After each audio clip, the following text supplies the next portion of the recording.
दोस्तों, sting energy drink ने कुछ ही अरसे में हमारे मुल्क में एक बड़ी मार्केट बना ली है। इस वीडियो में मैं आपको ना सिर्फ ये बताऊंगा कि स्टिंग फैक्ट्री में कैसे बनती है, बल्कि मैं आपको कोका कोला की फैक्ट्री भी लेकर चलूंगा। दोस्तों, स्टिंग दरअसल पेप्सी की एक प्रोडक्ट है। पेप्सी ने इसको सबसे पहले 2002 में वियतनाम में लॉन्च किया था। उसके बाद स्टिंग पाकिस्तान और इंडिया में भी लॉन्च हुई। पाकिस्तान में स्टिंग 2010 में आई थी। दोस्तों, स्टिंग को बनाने के लिए सबसे पहले तो फैक्ट्री में कार्बोनेटेड वाटर तैयार होता है। इसके लिए पानी की क्वालिटी का बहुत ध्यान रखा जाता है कि पानी में कोई बैक्टीरिया मौजूद ना हो।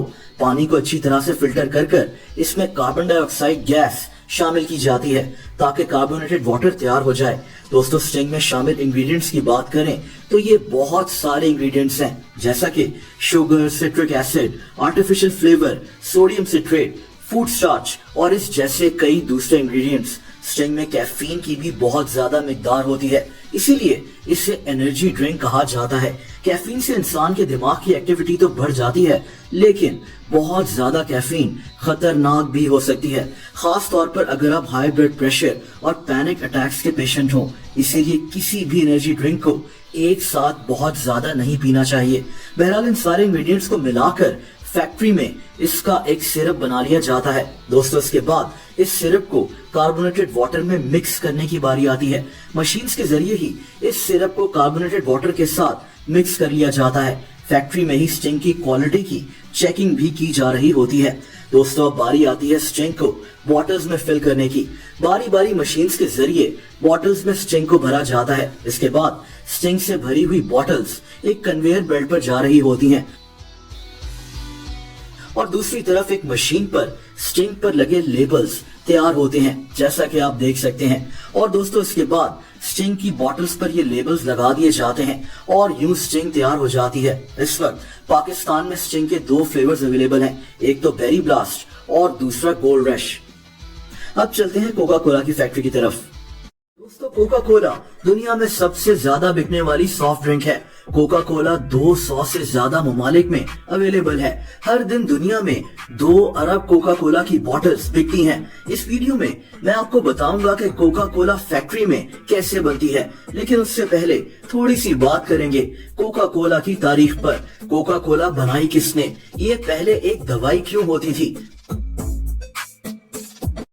दोस्तों, 1880s में अमेरिका में लोग डॉक्टर्स के पास जाने के बजाय अपने घरों में ही खुद का इलाज कर रहे थे। इसी दौर में कई केमिस्ट इस चीज का फायदा उठाकर अपनी अपनी दवाइयां बनाकर लोगों को बेच रहे थे।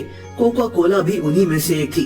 कोका कोला को 1886 में एक आदमी जॉन पेमेंटन ने बनाया था। ये भी एक केमिस्ट था। इसी की एक कंपनी थी जिसका नाम पेमेंटन केमिकल कंपनी था।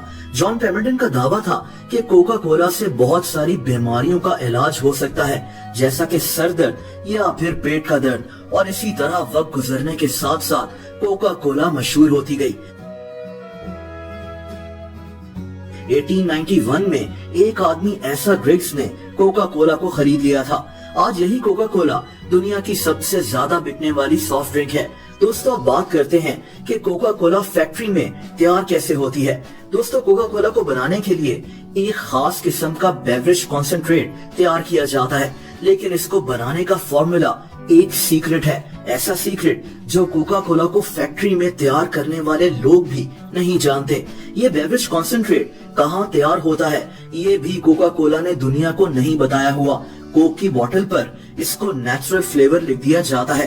कोका कोला का कहना है कि ये फॉर्मूला मुख्तलिफ प्लांट्स और सब्जियों से बनाया जाता है, लेकिन इसमें असल में डलता क्या है ये सिर्फ कुछ खास लोग ही जानते हैं। ये कॉन्सेंट्रेशन दुनिया भर में कोक की 1000 से ज्यादा फैक्ट्रीज में भेज दिया जाता है। दोस्तों, अब कोक में 90% पानी होता है और यही पानी कोक को बनाने के लिए बहुत अहम भी है। ये पानी हर फैक्ट्री में अलग अलग जगह से आता है, इसीलिए जरूरी ये होता है कि कोक की हर फैक्ट्री में इस पानी की क्वालिटी एक जैसी हो। इसके लिए कोक की फैक्ट्री में पानी को सैनिटाइज किया जाता है और फिर नैनो फिल्ट्रेशन के प्रोसेस से गुजारा जाता है ताकि कोक की हर फैक्ट्री में पानी एक जैसा ही हो।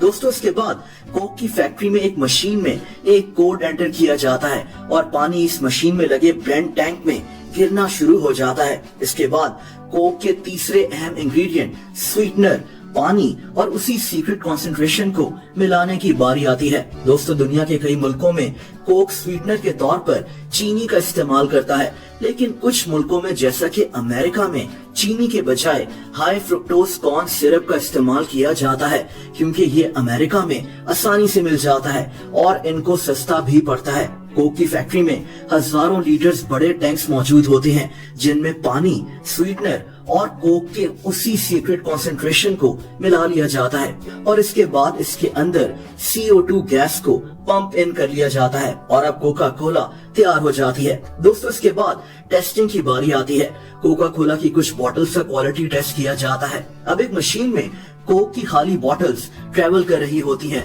जिनमें कोक को भरा जा रहा होता है और फिर इन बॉटल्स पर कैप्स लगा दिए जाते हैं। इसके बाद इन बॉटल्स पर लेबल्स लगाने की बारी आती है। ये बॉटल्स एक कन्वेयर बेल्ट से गुजर रही होती हैं और एक मशीन बारी बारी हर बॉटल पर लेबल लगा देती है। दोस्तों, यहाँ से बॉटल्स एक मशीन से गुजरती हैं, जिसे वार्मर कहते हैं। कोक की बॉटल्स को यहाँ रूम टेम्परेचर में कन्वर्ट कर लिया जाता है और दोस्तों, यूं कोका कोला मुकम्मल तौर पर तैयार हो जाती है। दोस्तों, माना यह जाता है कि कोका कोला का वो सीक्रेट फॉर्मूला सिर्फ कंपनी के 2 मुलाजिम ही एक वक्त में एक साथ जान सकते हैं। इन दोनों लोगों को एक साथ ट्रैवल करने की भी इजाजत नहीं है, लेकिन ये बात ठीक नहीं लगती।